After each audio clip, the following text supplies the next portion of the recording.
Jaguar agence anankiray vaovao sokatra efa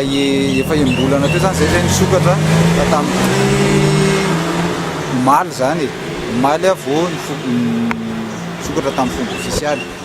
dia ao anatin'izany a ny Jaguar zany a manao ny asa rehetra amin'ny resaka production famolavolana sy fanosehana artista eo ihany koa ny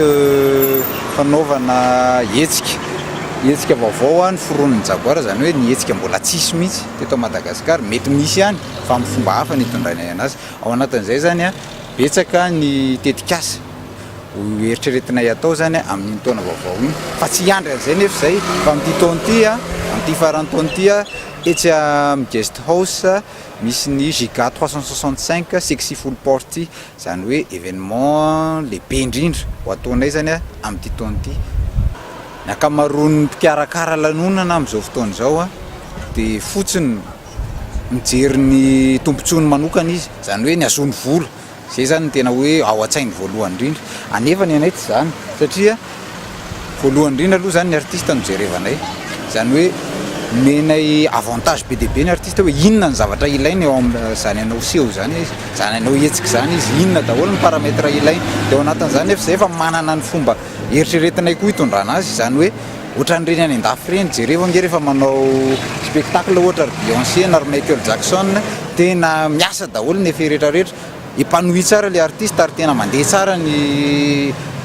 tafapita tsara zany ny tiany atao amin'ireo cible rehetrarehetra sy ny public dia zay indrindra zany ny zavatra ho ataonay zay atombokay amin'ny faran'ny taona zany zay zavatra zay dingany efa vita voalohany indrindra aloha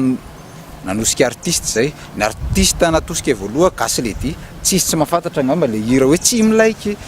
iny hira iny zany tuba voalohany navoaka ny Jaguar iny fa tamin'izay aloha zay mbola tsy nisoratena fa mbola nandeha nalefa fotsiny le izy tao anatin'izay fa natety faritra folo sady zay nanomboka tamin'ny mois de juin zany tao aorinan'iny tuba anankiray iny zany hoe mety ao aorina kely eo amin'io taona io misy artiste vaovao avoakanay voakarakara tsara io artiste ary zavatra ataonao zany tena hoe efa vita préparation tsara mora raisina sy ny rehetrarehetra zany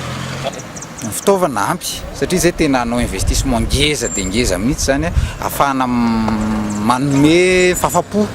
ho antsika rehetrarehetra any atokantrano any eo ihany koa fanomezana fahafapoan'ny artiste ny